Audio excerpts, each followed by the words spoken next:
નમસ્કાર, હું અર્જુનસિંહ બિહોલા આઈટીઆઈ અંતર્ગત ઈ લર્નિંગ પ્રોગ્રામમાં આપ સૌનું હાર્દિક સ્વાગત કરું છું. આઈટીઆઈમાં ચાલતા સોલર ટેકનિશિયન ઇલેક્ટ્રિકલ અંતર્ગત principal of laying out of domestic wiring અંગે આજે આપણે વિગતવાર ચર્ચા અને તમને માર્ગદર્શન પૂરું પાડીશ. મિત્રો, આપણે હવે લેસનની શરૂઆત કરીશું. આપણે કોઈપણ કાર્ય શરૂ કરતા પહેલાં તે કાર્ય વ્યવસ્થિત અને સમય મર્યાદામાં પૂર્ણ થાય તે હેતુસર તેનું આયોજન કરવું ખૂબ જરૂરી છે. ઇલેક્ટ્રિકલ વાયરિંગની અંદર વિવિધ પ્રકારના ઇલેક્ટ્રિકલ એસેસરીઝ, પોઈન્ટનું સ્થાન, પોઈન્ટની સંખ્યા તેમજ તેમાં રહેલા વિવિધ સોકેટની સંખ્યા તેમજ વિવિધ ઇલેક્ટ્રિકલ એસેસરીઝ તેમની પૂર્ણ કાર્યક્ષમતાથી તેમજ મટીરિયલનો સદુપયોગ સાથે અને દરેકની સાવચેતી જળવાઈ રહે તે મુજબ કાર્ય કરવા માટે વાયરિંગના માર્ગદર્શન સિદ્ધાંતો આપણને પૂરા પાડવામાં આવેલ છે, જેની આજે આપણે વિગતવાર ચર્ચા કરીશું. IS 732 અને IS 4648 મુજબ આપણે ઘરેલું ઇલેક્ટ્રિકલ વાયરિંગ કરતા હોઈએ છીએ, જે આપણને ઘરેલું વાયરિંગની અંદર વાયરિંગ માટેની માર્ગદર્શન પૂરું પાડતા હોય છે. ઘરેલું વાયરિંગની અંદર ઇલેક્ટ્રિશિયન કે વાયરમેન પાસે અપેક્ષા રાખવામાં આવે છે કે તેઓ સૌપ્રથમ જે તે જગ્યાએ ઇલેક્ટ્રિકલ વાયરિંગ કરવાનું છે તે જગ્યાની મુલાકાત લેશે. સાઇટની મુલાકાત લઈ તે સાઇટ ઉપર ગ્રાહકની જરૂરિયાત મુજબ કયા પ્રકારનો લોડ કઈ જગ્યાએ મૂકવાનો છે તેમજ તેનું સ્થાન વગેરે ગ્રાહકની જરૂરિયાત મુજબ નક્કી કરવામાં આવશે. ગ્રાહકના જરૂરિયાતને આધારે મહત્તમ લોડ અને કુલ લોડની ગણતરી કરવામાં આવશે અને આ ગણતરીના આધારે ટેકનિશિયન દ્વારા તેનો લેઆઉટ ડાયાગ્રામ કે ઇન્સ્ટોલેશન ડાયાગ્રામ બનાવી ગ્રાહક પાસેથી તેની મંજૂરી મેળવી લેવામાં આવશે અને આ મંજૂરી મેળવી લીધા બાદ આપણે તેના ઇલેક્ટ્રિકલ વાયરિંગની શરૂઆત કરી શકીએ છીએ. ભલે તમે અનુભવી ઇલેક્ટ્રિશિયન હોવ તેમ છતાં પણ ઘરેલું વાયરિંગની અંદર રહેલા વિવિધ ઇલેક્ટ્રિકલ એસેસરીઝ, કંટ્રોલિંગ એસેસરીઝ તેમજ સોકેટ એકબીજા સાથે કઈ રીતે બંધ બેસતા છે તે સમજવું ઘણી વખત મુશ્કેલીભર્યું હોય છે. તો ઇલેક્ટ્રિકલ વાયરિંગને સરળતાથી સમજવા માટે મુખ્યત્વે 4 પ્રકારના ડાયાગ્રામનો ઉપયોગ થાય છે. સૌપ્રથમ લેઆઉટ ડાયાગ્રામ, ત્યારબાદ બીજા નંબરે સર્કિટ ડાયાગ્રામ કે જેને સ્કીમેટિક ડાયાગ્રામ તરીકે પણ ઓળખવામાં આવે છે, 3 નંબર ઉપર વાયરિંગ ડાયાગ્રામ અને 4 નંબર ઉપર ઇન્સ્ટોલેશન ડાયાગ્રામ.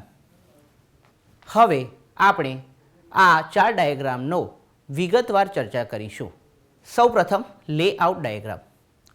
તો લેઆઉટ ડાયાગ્રામ એ સમગ્ર વાયરિંગની ભૌતિક રૂપરેખા નક્કી કરવા માટે ખૂબ જ જરૂરી હોય છે.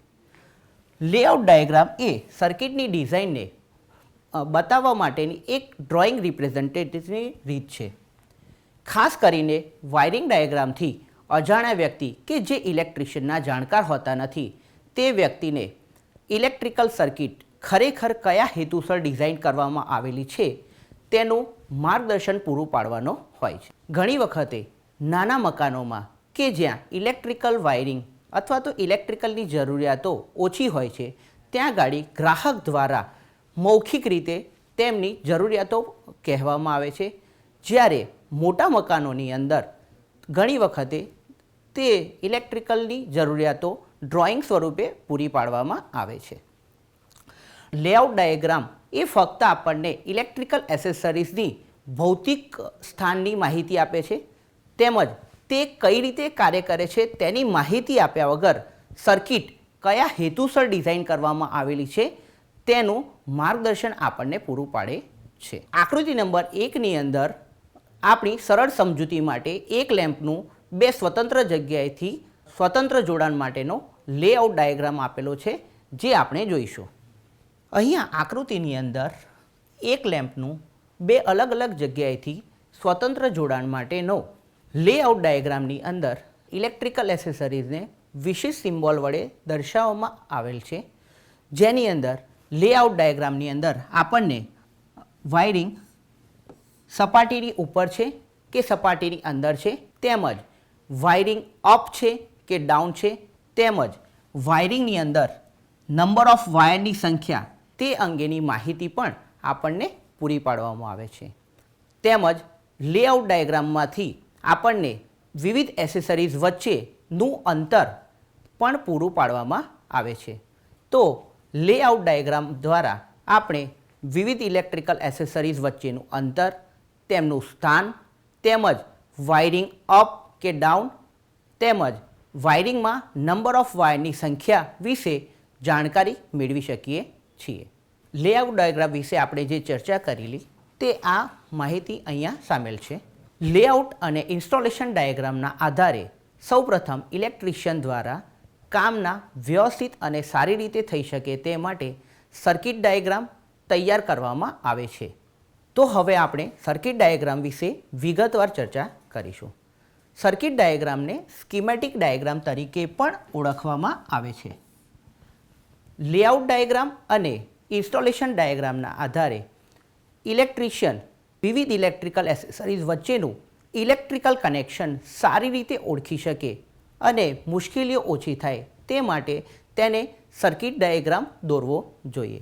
સર્કિટ ડાયાગ્રામમાં ઇલેક્ટ્રિકલ સર્કિટમાં રહેલી વિવિધ ઇલેક્ટ્રિકલ એસેસરીઝ, પ્રોટેક્ટિંગ ડિવાઇસ અને કંટ્રોલિંગ એસેસરીઝ એકબીજા સાથે ઇલેક્ટ્રિકલી કઈ રીતે જોડાયેલ છે તે વાયરિંગ કનેક્શનની અંદર દર્શાવવામાં આવે છે, જેથી કરીને ઇલેક્ટ્રિશિયનને વિવિધ ઇલેક્ટ્રિકલ એસેસરીઝ એકબીજા સાથે કઈ રીતે ઇલેક્ટ્રિકલી જોડાયેલી છે તે સમજવામાં ખૂબ જ સરળતા રહે છે. સર્કિટ ડાયાગ્રામની અંદર વિવિધ ઇલેક્ટ્રિકલ એસેસરીઝ એકબીજા સાથે કઈ રીતે જોડાયેલી હોય છે અને તે એકબીજા સાથે જોડાઈને તે સર્કિટની અંદર કેવી રીતે કાર્યાત્મક સર્કિટ બને છે અને તેની અંદરથી ઇલેક્ટ્રિકલ સર્કિટની અંદરથી કેવી રીતે વિદ્યુતનું વહન થાય છે તે સમજવામાં સરળતા થાય છે. સર્કિટ ડાયાગ્રામ દ્વારા ઇલેક્ટ્રિશિયનને સર્કિટ ડિઝાઇન કરવામાં, સર્કિટ સમજવામાં ખૂબ જ સરળતા રહે છે. આકૃતિ 2માં બે અલગ અલગ જગ્યાએથી એક લેમ્પનું સ્વતંત્ર જોડાણ માટેનો સર્કિટ ડાયાગ્રામ આ સાથે આપેલ છે. આકૃતિ નંબર 2ની અંદર એક લેમ્પનું બે અલગ અલગ જગ્યાએથી સ્વતંત્ર જોડાણ માટેનો સર્કિટ ડાયાગ્રામ દર્શાવેલ છે, જેમાં બે ટુ વે સ્વિચનો ઉપયોગ કરવામાં આવેલો છે અને તે બંને ટુ વે સ્વિચ દ્વારા એક લેમ્પનું કઈ રીતે સ્વતંત્ર રીતે કંટ્રોલિંગ થાય છે તે દર્શાવેલ છે. સર્કિટ ડાયાગ્રામ દ્વારા ઇલેક્ટ્રિશિયન સરળતાથી તેનું કઈ પ્રકારે ઇલેક્ટ્રિશિયન જોડાણ કરવામાં આવેલ છે અને સર્કિટ કઈ રીતે ડિઝાઇન કરવામાં આવેલ છે તે સમજવામાં સરળતા રહે છે. વાયરિંગ ડાયાગ્રામની અંદર વાયરિંગમાં સમાવેશ દરેક ઇલેક્ટ્રિકલ કમ્પોનન્ટ તે તેની ભૌતિક જગ્યાએ કઈ રીતે મૂકવામાં આવેલા છે અને તે કઈ રીતે એકબીજા સાથે જોડાયેલા છે તે અંગેની માહિતી આપણને પૂરી પાડે છે. ખરેખર કોઈપણ જગ્યાએ ઇલેક્ટ્રિકલ વાયરિંગ કરવા માટે વાયરિંગ ડાયાગ્રામ એ ઇલેક્ટ્રિકલ ઇન્સ્ટોલેશન માટેનો એક રોડમેપ તૈયાર કરે છે. વાયરિંગ ડાયાગ્રામની અંદર વિવિધ ઇલેક્ટ્રિકલ એસેસરીઝનું સ્થાન, તેમજ તે વચ્ચેનું અંતર, તેમજ ઇલેક્ટ્રિકલ વાયરિંગની અંદર વાપરવામાં આવેલા વાયર, પાઇપ અને વિવિધ ઇલેક્ટ્રિકલ એસેસરીઝની માહિતી દર્શાવેલી હોય છે. વાયરિંગ ડાયાગ્રામની અંદર વિવિધ ઇલેક્ટ્રિકલ એસેસરીઝનું માહિતી આપેલી હોવાથી વાયરિંગ ડાયાગ્રામ એ વાયરિંગના પ્લાનિંગ અને એસ્ટિમેશનમાં ખૂબ જ ઉપયોગી નીવડે છે. વાયરિંગ ડાયાગ્રામના આધારે કોઈપણ ઇલેક્ટ્રિશિયન તેમાં રહેલી વિવિધ ઇલેક્ટ્રિકલ એસેસરીઝની સંખ્યા અને પાઇપ તેમજ કેટલું મટીરિયલ જોઈશે તે અંગે સરળતાથી માહિતી મેળવી શકે છે. કોઈપણ ઇલેક્ટ્રિકલ કનેક્શનની અંદર વાયરિંગ ડાયાગ્રામ એ ખૂબ જ મહત્ત્વનો હોય છે. વાયરિંગ ડાયાગ્રામમાં વિવિધ ઇલેક્ટ્રિકલ એસેસરીઝ એકબીજા સાથે કઈ રીતે જોડાયેલી હોય છે અને તેમાં વિદ્યુતનું વહન કઈ રીતે થાય છે તે અંગેની સચોટ માહિતી આપેલી હોય છે, જેથી વાયરિંગ ડાયાગ્રામની આધારે ભવિષ્યમાં ક્યારે પણ આપણે નવી ઇલેક્ટ્રિકલ વાયરિંગ સિસ્ટમ ઉમેરવી હોય અથવા તો વાયરિંગ સિસ્ટમનું વિસ્તરણ કરવું હોય તો તેમાં વાયરિંગ ડાયાગ્રામના આધારે સરળતાથી તેમાં નવી સર્કિટ ઉમેરી કરી શકાય છે અને તેનું વિસ્તરણ સરળતાથી કરી શકાય છે. તેમજ જો ઇલેક્ટ્રિશિયન પાસે કોઈ પણ જગ્યાનો ઇલેક્ટ્રિકલ વાયરિંગ ડાયાગ્રામ હોય તો ઇલેક્ટ્રિકલ વાયરિંગના ડાયાગ્રામના આધારે કોઈ પણ વાયરિંગમાં ઉદ્ભવતા ફોલ્ટ વિશે સરળતાથી માહિતી મેળવી શકાય છે અને તે ફોલ્ટનું નિવારણ ઝડપી અને સારી રીતે કરી શકાય છે. વાયરિંગ ડાયાગ્રામની અંદર વિવિધ ઇલેક્ટ્રિકલ એસેસરીઝ એકબીજા સાથે ઇલેક્ટ્રિકલી કઈ રીતે જોડાયેલ છે તેની માહિતી પૂરી પાડવામાં આવે છે. તે માહિતીને આધારે ખાતરી કરી શકાય છે કે દરેક ઇલેક્ટ્રિકલ ઉપકરણો એકબીજા સાથે યોગ્ય રીતે જોડાયેલા છે. આકૃતિ નંબર 3ની અંદર એક લેમ્પનું બે અલગ અલગ જગ્યાએથી સ્વતંત્ર જોડાણ માટેનો વાયરિંગ ડાયાગ્રામ દર્શાવેલ છે. આ વાયરિંગ ડાયાગ્રામની અંદર આપણને બે અલગ અલગ ટુ વે સ્વિચનો ઉપયોગ કરી અને એક લેમ્પનું સ્વતંત્ર જોડાણ કઈ રીતે થઈ શકે છે તેની માહિતી પૂરી પાડવામાં આવેલી છે.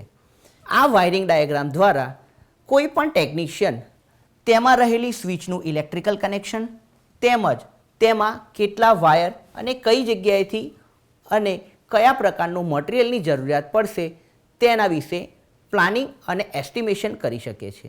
દરેક ગ્રાહકે જ્યારે પણ ઇલેક્ટ્રિકલ વાયરિંગ પૂરું થાય છે ત્યારે ઇલેક્ટ્રિશિયન પાસેથી વાયરિંગ ડાયાગ્રામની નકલ મેળવી લેવાનો આગ્રહ રાખવો જોઈએ. હવે આપણે ઇન્સ્ટોલેશન ડાયાગ્રામ વિશે ચર્ચા કરીશું. ઇન્સ્ટોલેશન ડાયાગ્રામ એટલે કે ઇલેક્ટ્રિશિયન કે ટેકનિશિયન દ્વારા સૌપ્રથમ લેઆઉટ ડાયાગ્રામ દોરવામાં આવે છે. ત્યારબાદ લેઆઉટ ડાયાગ્રામના આધારે તેના ઇલેક્ટ્રિકલ કનેક્શન માટે સર્કિટ ડાયાગ્રામ અને વાયરિંગ ડાયાગ્રામ દોરવામાં આવે છે. જ્યારે ખરેખર તેની સાચી ભૌતિક સ્થિતિ અને વાયરિંગના અંતે તે કેવા પ્રકારનું દેખાશે તેની માહિતી મેળવવા માટે અંતમાં ઇલેક્ટ્રિશિયન અથવા તો ટેકનિશિયન દ્વારા ઇન્સ્ટોલેશન ડાયાગ્રામ દોરવામાં આવે છે. ઇન્સ્ટોલેશન ડાયાગ્રામની અંદર ખરેખર દરેક ઇલેક્ટ્રિકલ એસેસરીઝની ચોક્કસ ભૌતિક સ્થિતિ તેમજ વાયરિંગના અંતે દરેક ઇલેક્ટ્રિકલ ઉપકરણોનું સ્થાન સ્પષ્ટપણે દર્શાશે તેમજ દરેક ઉપકરણ એકબીજા સાથે જોડાયા પછી તે ઇલેક્ટ્રિકલ વાયરિંગ કેવું દેખાશે તેના અંગેની માહિતી આપણને આપે છે.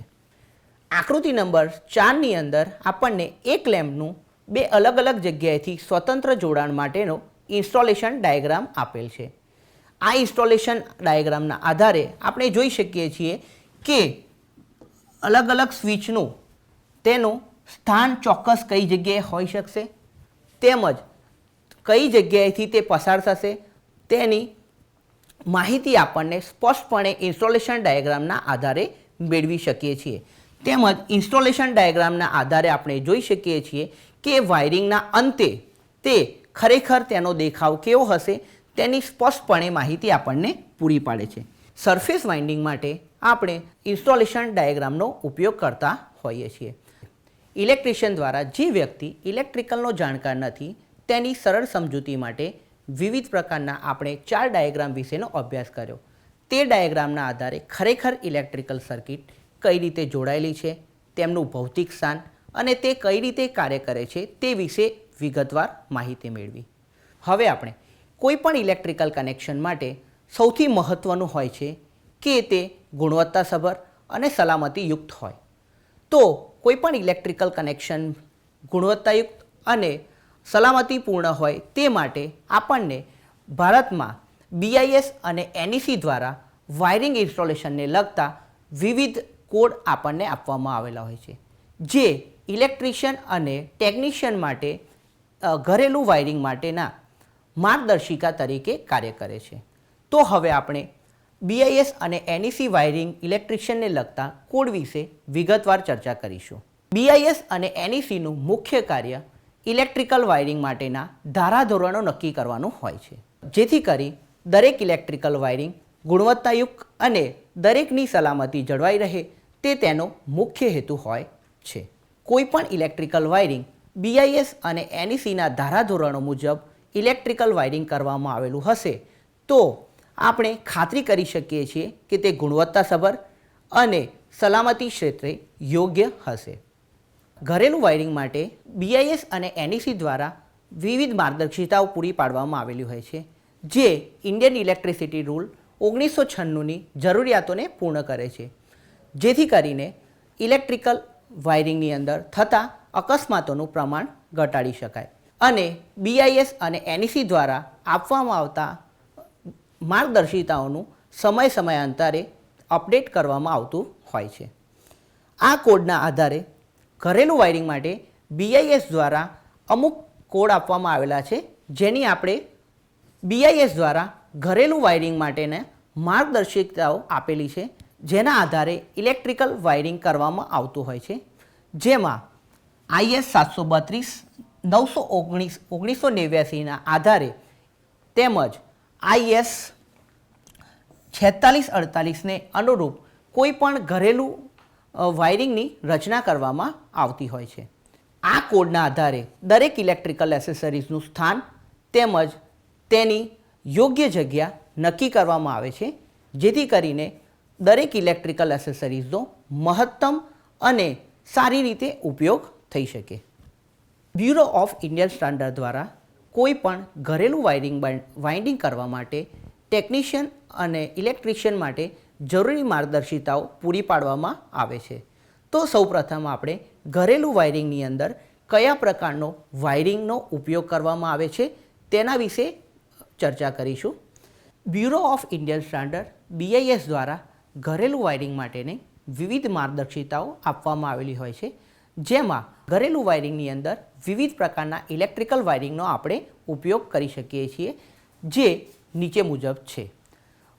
વિવિધ પ્રકારના ઇલેક્ટ્રિકલ વાયરિંગ કે જે 230 વોલ્ટેજ સુધીના ઘરેલું વાયરિંગની અંદર ઉપયોગમાં આવતા હોય છે, જેની અંદર સૌપ્રથમ લાકડાના casing capping wiring, batten wiring અથવા તો કોન્ડ્યુટ વાયરિંગ, તેમજ કઠિન રબર શીટ અથવા PVC શીટ વાયરિંગ, તેમજ મેટલ શીલ્ડ વાયરિંગ. એટલે કે આ પ્રકારના કોઈ પણ એક વાયરિંગનો ઉપયોગ કરી અને આપણે ઘરેલું વાયરિંગ ઉપરોક્તમાંથી કોઈ પણ એક પ્રકારના વાયરિંગનો ઉપયોગ કરી આપણે ઘરેલું વાયરિંગ પૂર્ણ કરી શકીએ છીએ. ઘરેલું વાયરિંગની અંદર ઇલેક્ટ્રિસિટીના મેઝરમેન્ટ માટે સૌપ્રથમ એનર્જી મીટર લગાવવામાં આવેલું હોય છે. તો તે એનર્જી મીટરના સ્થાન અને કઈ જગ્યાએ લગાવવામાં આવે છે તેની જરૂરી માર્ગદર્શિતાઓ પણ આપણને આપેલી હોય છે. એનર્જી મીટરને આપણે એવી રીતે લગાવવું જોઈએ કે જેથી કરીને ત્યાં ગાડી ગ્રાહકની સરળતાથી પણ પહોંચી શકે, તેમજ વિદ્યુત પુરવઠા અધિકારી કે તેમના પ્રતિનિધિ રીડિંગ નોંધણી માટે પણ સરળતાથી તેનો ઉપયોગ કરી શકે તેવી જગ્યાએ તેને સ્થાપિત કરવું જોઈએ. જેવું કે દાખલા તરીકે એનર્જી મીટરને ઘરની બહારની બાજુએ લગાવવું જોઈએ કે જેથી કરી ઘર જ્યારે બંધ અવસ્થામાં હોય ત્યારે પણ તે એનર્જી મીટરનું રીડિંગની નોંધણી થઈ શકે. એનર્જી મીટરને હંમેશા જમીનથી 1 મીટરથી વધુ ઊંચાઈએ રાખવા જોઈએ, તેનાથી ઓછી ઊંચાઈએ તેને રાખવા જોઈએ નહીં. ઇલેક્ટ્રિકલ એનર્જી મીટરને હંમેશા બંધ પેટી કે જેમાં કાચની બારી આપેલી હોય તેની અંદર મૂકવા જોઈએ, જેથી તેમાંથી કાચની બારીમાંથી ઇલેક્ટ્રિકલ એનર્જી મીટરનું રીડિંગ સરળતાથી નોંધણી કરી શકાય. ઇલેક્ટ્રિકલ વાયરિંગની અંદર એનર્જી મીટર બાદ તુરંત મેઇન ફ્યુઝ અથવા તો મેઇન સ્વિચ લગાવેલી હોવી જોઈએ, જેથી કરીને આપણે કોઈ ઇલેક્ટ્રિકલ સમારકામ કરવું હોય તો મેઇન સ્વિચ બંધ કરી આપણે ઇલેક્ટ્રિકલ સમારકામ કરી શકીએ. તેમજ જો કોઈ વખતે ઇલેક્ટ્રિકલ સર્કિટની અંદર કોઈ પ્રકારનો ફોલ્ટ ઉદ્ભવે છે તો તે ફોલ્ટ સામે રક્ષણ પણ આપણને મેળવી શકાય અને મોટી અકસ્માત થતો અટકાવે છે. કોઈ પણ ઇલેક્ટ્રિકલ કનેક્શનની અંદર ઇલેક્ટ્રિકલ સર્કિટ ઇલેક્ટ્રિકલ એપ્લાયન્સના રક્ષણ માટે તેમજ વ્યક્તિગત સલામતી માટે વાયરિંગની અંદર મેઇન સ્વિચ અને કટઆઉટ્સ મૂકવામાં આવે છે. આ મેઇન સ્વિચ અને કટઆઉટ્સનો મુખ્ય હેતુ કોઈ પણ ઇલેક્ટ્રિકલ ફોલ્ટ સામે રક્ષણ આપવાનું તેમજ તેને મેઇન સ્વિચનો ઉપયોગ કોઈ પણ ઇલેક્ટ્રિકલ વાયરિંગ મેન્ટેનન્સ દરમિયાન વિદ્યુતનો પુરવઠો બંધ કરવા માટે થાય છે. આ મેઇન સ્વિચ અને કટઆઉટ વિદ્યુત પુરવઠાને બંધ કરવા માટે એનર્જી મીટરના તુરંત બાદ મૂકેલા હોવા જોઈએ. તેમજ આ મેઇન સ્વિચ અને કટઆઉટ્સ એવી રીતે મૂકેલા હોવા જોઈએ કે જેથી ગ્રાહક ત્યાં ગાડી સરળતાથી પહોંચી શકે કે જેથી કરીને ફોલ્ટની પરિસ્થિતિમાં આ મેઇન સ્વિચને બંધ કરી મોટી ખામી સર્જતા રોકી શકાય. ઇલેક્ટ્રિકલ વાયરિંગની અંદર લાઈવ વાયર તરીકે મુખ્ય લાલ, પીળો અને વાદળી કલરના વાયરનો જ ઉપયોગ કરવો જોઈએ, તેમજ ન્યુટ્રલ વાયરની અંદર બ્લેક કલરના વાયરનો ઉપયોગ કરવો જોઈએ, જેથી કરીને કોઈ પણ ઇલેક્ટ્રિકલના જાણકાર ન હોય તેમ છતાં પણ તે વાયરના રંગના આધારે લાઈવ વાયર અને ન્યુટ્રલ વાયરની ઓળખ કરી શકે, જેથી અકસ્માત થતો અટકાવી શકાય છે. કોઈ પણ ઇલેક્ટ્રિકલ વાયરિંગની અંદર દરેક કંટ્રોલિંગ એસેસરીઝ જેવી કે સ્વિચો અને પ્રોટેક્ટિંગ એસેસરીઝ જેવી કે ફ્યુઝ હંમેશા લાઇન વાયરની અંદર જ ઇન્સ્ટોલ કરવા જોઈએ. કોઈ પણ ઇલેક્ટ્રિકલ સ્વિચ અથવા તો પ્રોટેક્ટિંગ ડિવાઇસને ક્યારે પણ ન્યુટ્રલમાં જોડવા જોઈએ નહીં. ઇલેક્ટ્રિકલ વાયરિંગની અંદર સૌપ્રથમ એનર્જી મીટર, ત્યારબાદ મેઇન સ્વિચ અને કટઆઉટ્સ મૂકવામાં આવેલા હોય છે. ત્યારબાદ જો મહત્ત્વનું પાસું હોય તો તે અર્થિંગ છે. દરેક ઇલેક્ટ્રિકલ વાયરિંગની અંદર વિવિધ ઇલેક્ટ્રિકલ એસેસરીઝ જોડાયેલી હોય છે, જે ઇલેક્ટ્રિકલ એસેસરીઝના રક્ષણ તેમજ વ્યક્તિગત સલામતી માટે અર્થિંગ એ ખૂબ જ મહત્ત્વનું છે. As per Indian electricity rule IS 3043 પ્રમાણે બધા જ ઇલેક્ટ્રિકલ ઉપકરણો અને અન્ય પ્લગઇન ઉપકરણો 3-પિન સોકેટ આઉટલેટ વગેરે અર્થિંગ કંડક્ટર સાથે હંમેશા જોડાયેલા હોવા જોઈએ, જેથી કરીને કોઈ પણ ઇલેક્ટ્રિકલ ઉપકરણમાં ખામી સર્જાય તો તે ઇલેક્ટ્રિકલ ઉપકરણના રક્ષણ સામે તેમજ વ્યક્તિગત સલામતી માટે જે તે ફોલ્ટ થયો છે તેનો ફોલ્ટ કરંટ જમીનની અંદર અર્થ સુધી પહોંચે છે અને વ્યક્તિને સલામતી પૂરી પાડે છે. અર્થિંગ કંડક્ટર અનઇન્સ્યુલેટેડ હોય છે. જો ઇન્સ્યુલેટેડ વાયર હોય તો અર્થિંગ વાયરનો કલર લીલા કલરનો રાખવો જોઈએ. ઇલેક્ટ્રિકલ વાયરિંગને પણ બે અલગ અલગ ભાગોમાં વહેંચવામાં આવે છે. તે સબ સર્કિટના પ્રકારો છે, જેમ કે લાઇન અને ફેન સર્કિટ અને બીજી છે પાવર સર્કિટ. કોઈ પણ ઇલેક્ટ્રિકલ સર્કિટની અંદર મુખ્ય સ્વિચ લગાવ્યા બાદ તેનું વિવિધ અલગ શાખા વિતરણ કરવામાં આવતું હોય છે. તેની અંદર બે અલગ અલગ પ્રકારની સર્કિટ જેમ કે લાઇટિંગ સર્કિટ અને પાવર સર્કિટ બે વિભાગ પડતા હોય છે, અને આ બંને વિભાગોનું ફ્યુઝ દ્વારા રક્ષણ પણ પૂરું પાડવામાં આવેલું હોય છે. અહીંયા આકૃતિની અંદર એક ઇલેક્ટ્રિકલ વાયરિંગ સર્કિટ દર્શાવેલ છે, જેમાં મેઇન ફ્યુઝ આપેલો છે. મેઇન ફ્યુઝ દ્વારા પછી મીટરનું કનેક્શન અને મીટર બાદ મેઇન ઇલેક્ટ્રિકલ કન્ઝ્યુમર બોક્સ જોડેલ છે, જે કન્ઝ્યુમર બોક્સમાંથી વિવિધ ઇલેક્ટ્રિકલ શાખા વિતરણ થાય છે. તેની અંદર વિવિધ પ્રકારની લાઇટિંગ સર્કિટ અને પાવર સર્કિટનો સમાવેશ થાય છે. લાઇટિંગ અને ફેન સબ સર્કિટ. લાઇટિંગ અને ફેન સબ સર્કિટની અંદર ધ્યાન રાખવાના મુદ્દાઓ નીચે મુજબ છે. જો કોઈ પણ પ્રકારની લાઇટિંગ કે ફેન સબ સર્કિટ ડિઝાઇન કરવામાં આવેલી હોય તો તેની અંદરનો મહત્તમ લોડ 800 વોટ સુધીનો જ હોવો જોઈએ, તેમજ તેમાં રહેલા મહત્તમ પોઈન્ટની સંખ્યા 10થી વધુ હોવી જોઈએ નહીં. દરેક સબ સર્કિટની અંદર જો પંખા જોડવામાં આવેલા હોય તો તેની સંખ્યા પણ 10થી વધુ હોવી જોઈએ નહીં. દરેક ઘરમાં લાઇટિંગ માટે બે લાઇટિંગ સબ સર્કિટ પૂરી પાડવાની ભલામણ કરવામાં આવે છે, જેથી કરીને જો કોઈ એક સર્કિટની અંદર ખામી સર્જાય તો ઘરની અંદર અંધારમય થતું અટકાવી શકાય. તેમજ દાદર અને બહારના ભાગ માટે અલગથી લાઇટિંગ સર્કિટ પૂરી પાડવા માટેની ભલામણ પણ કરવામાં આવે છે. Power sub circuit. Power sub circuit એટલે કે ઘરેલું વાયરિંગની અંદર એવા ઉપકરણો હોય છે કે જેમની લોડ વધુ હોય છે, તે પ્રકારના ઉપકરણો જોડવા માટે પાવર સર્કિટનો ઉપયોગ કરવામાં આવે છે. પાવર સર્કિટની અંદર મહત્તમ 3000 વોટ સુધી મર્યાદિત હોય છે, તેમજ તેની અંદર મહત્તમ 2 આઉટલેટ આપવામાં આવેલા હોય છે. ઘરેલું વાયરિંગની અંદર લાઇટિંગ એક મહત્ત્વનું પાસું હોય છે, તો તે લાઇટિંગને ધ્યાને રાખી ઘરેલું વાયરિંગ કરવામાં આવતું હોય છે.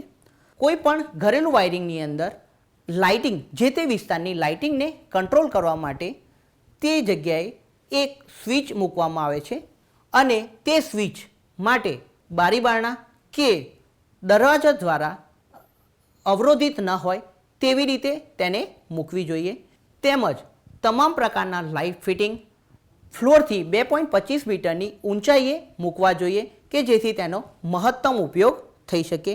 હોલ અને દાદર વાયરિંગ માટે 2 વે સ્વિચની ભલામણ કરવામાં આવે છે જેથી તેને બંને જગ્યાએથી સ્વતંત્ર રીતે કંટ્રોલ કરી શકાય.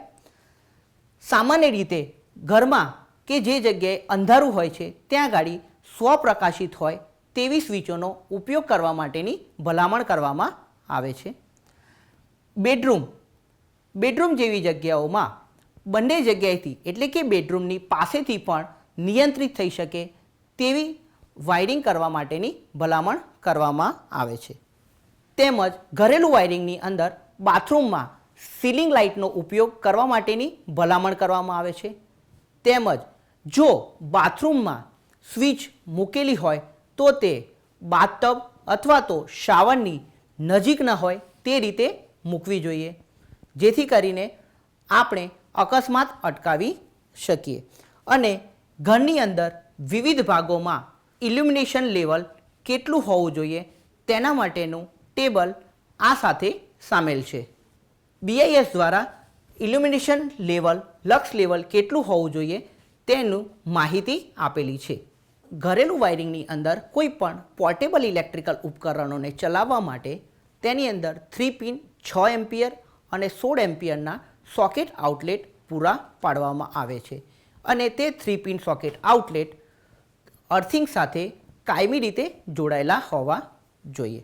બધા રૂમમાં પૂરતી માત્રામાં સોકેટ અને આઉટલેટ પૂરા પાડવામાં આવેલા હોવા જોઈએ જેથી કરીને લાંબા ગાળાના ફ્લેક્સિબલ કોર્ડનો ઉપયોગ ટાળી શકાય.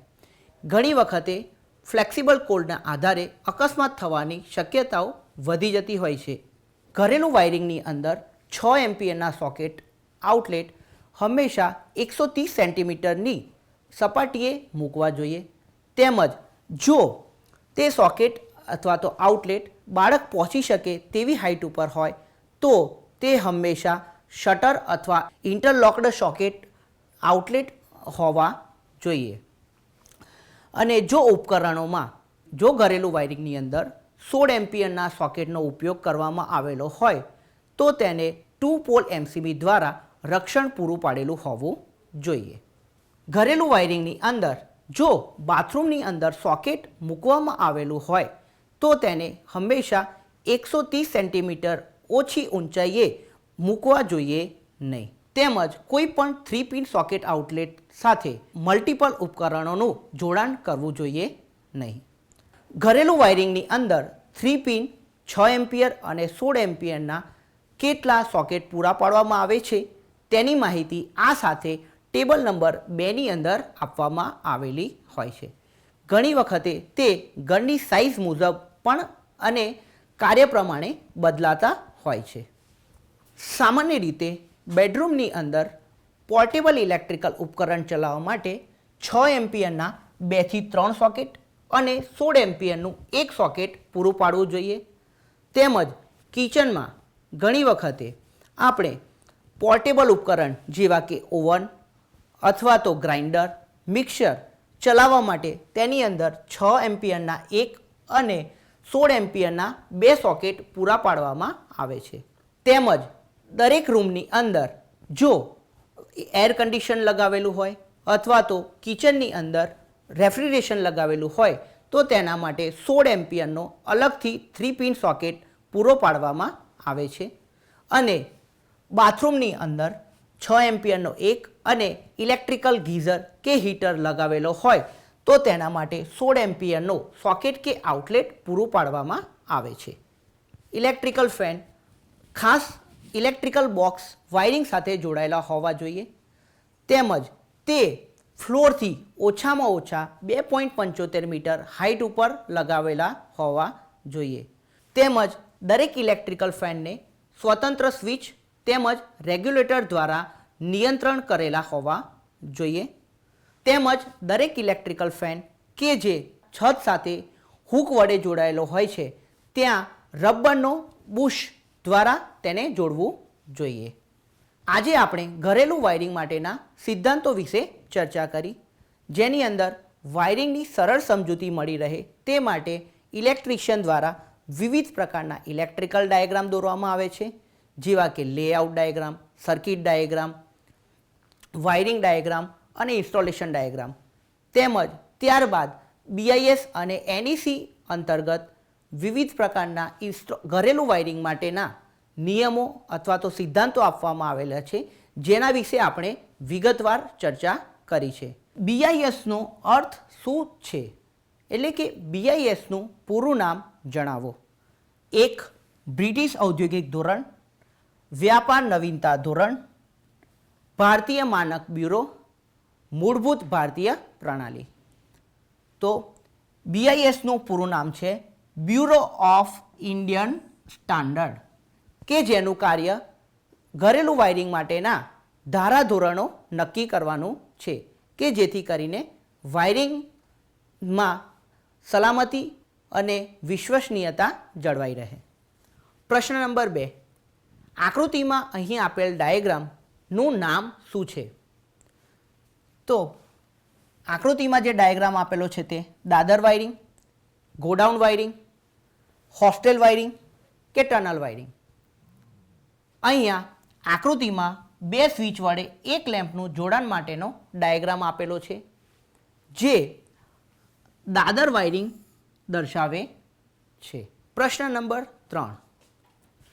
કયો પ્લાન વાયરિંગમાં એસેસરીઝની ભૌતિક સ્થિતિ દર્શાવે છે અને અંતિમ દેખાવ પણ આપે છે? 1. Installation plan, circuit diagram, wiring diagram અને લેઆઉટ ડાયાગ્રામ. સાચો જવાબ છે ઇન્સ્ટોલેશન ડાયાગ્રામ. ઇન્સ્ટોલેશન ડાયાગ્રામની અંદર આપણને ઇલેક્ટ્રિકલ એસેસરીઝની ભૌતિક સ્થાન તેમજ તેનો અંતિમ દેખાવ કેવો હશે તેની માહિતી પૂરી પાડવામાં આવે છે. જ્યારે સર્કિટ ડાયાગ્રામ, વાયરિંગ ડાયાગ્રામની અંદર વાયરિંગનું ઇલેક્ટ્રિકલ કનેક્શન તેમજ લેઆઉટની અંદર દરેક ઇલેક્ટ્રિકલ એસેસરીઝ કયા સ્થાન પર મૂકેલી છે તેની માહિતી આપણને દર્શાવે છે. પ્રશ્ન નંબર 4. ઇલેક્ટ્રિકલ વાયરિંગમાં ખામીઓનું સ્થાન ઝડપી શોધવાની સુવિધા માટે શેની માહિતી જરૂરી છે? તો 1. Installation plan, 2. Circuit diagram, 3. Wiring diagram અને 4. Layout diagram. કોઈપણ ઇલેક્ટ્રિકલ વાયરિંગ ડાયાગ્રામની અંદર તેમાં ખામી શોધવા માટે વાયરિંગ ડાયાગ્રામનો ઉપયોગ થાય છે. વાયરિંગ ડાયાગ્રામની અંદર તેનું ઇલેક્ટ્રિકલ કનેક્શન આપેલું હોય છે, જેથી આપણે ઝડપથી ઇલેક્ટ્રિકલ સર્કિટની અંદર થતી ખામીઓ શોધી શકીએ છીએ. જ્યારે ઇન્સ્ટોલેશન પ્લાનની અંદર તેની ભૌતિક સ્થિતિ, સર્કિટ ડાયાગ્રામની અંદર તેમની વચ્ચેનું કનેક્શન અને લેઆઉટ ડાયાગ્રામની અંદર ઇલેક્ટ્રિકલ એસેસરીઝ એકબીજા સાથે કઈ રીતે બંધ બેસતી હોય છે તેની માહિતી દર્શાવેલ હોય છે. પ્રશ્ન નંબર 5. NECનો મુખ્ય હેતુ શું છે? વિદ્યુત પ્રણાલીઓના મૂળભૂત ઘટકોને વ્યાખ્યાયિત કરવા, વિદ્યુત સ્થાપનો માટે સામાન્ય સલામતી પ્રક્રિયાઓ પૂરી પાડવી, વિદ્યુત સ્થાપનો માટે માનક સારી પ્રથાઓને રૂપરેખા આપવા અને ઉપરોક્ત તમામ. તો આનો સાચો જવાબ છે ઉપરોક્ત તમામ.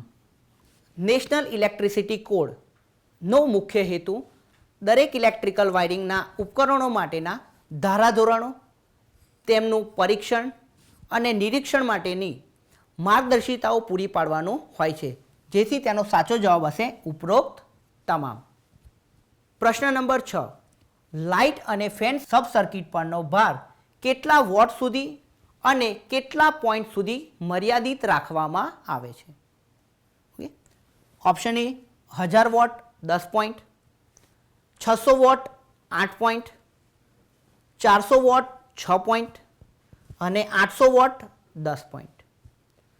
તો આપણે જે પ્રમાણે થિયરીમાં જોયું, લાઇટિંગ લોડની અંદર મહત્તમ 800 વોટ અને 10 પોઈન્ટ સુધી મર્યાદિત હોય છે. પ્રશ્ન નંબર 7. પાવર સબ સર્કિટ પરનો ભાર સામાન્ય રીતે કેટલા વોટ તેમજ કેટલા આઉટલેટ સુધી મર્યાદિત હોય છે? Option 1 1000 watt 8 outlet, 2000 watt 6 outlet, 3000 watt 2 outlet, 4000 watt અને 4 આઉટલેટ. તેનો સાચો જવાબ છે 3000 વોટ 2 આઉટલેટ. તો કોઈપણ પાવર સર્કિટની અંદર મહત્તમ લોડ 3000 વોટ સુધીનો અને મહત્તમ આઉટલેટની સંખ્યા 2થી વધુ હોવી જોઈએ નહીં. આજે આપણે સૌ ઘરેલું વાયરિંગ માટેના principle of laying out domestic વાયરિંગના સિદ્ધાંતોનો આપણે અભ્યાસ કર્યો અને તે સિદ્ધાંતો દ્વારા આપણે ઘરેલું વાયરિંગમાં કયા પ્રકારનું વાયરિંગ, કઈ બાબતોનું ધ્યાન રાખવું જોઈએ તે બાબતો વિશે વિગતવાર માહિતી મેળવી, જે અંગે આપણે જેથી ફિલ્ડની અંદર જ્યારે પણ વાયરિંગ કરીએ ત્યારે સરળતાથી વાયરિંગ કરી શકીએ છીએ. હવે આપણે આ પછી અગાઉના લેક્ચરમાં ફરીથી મળીશું.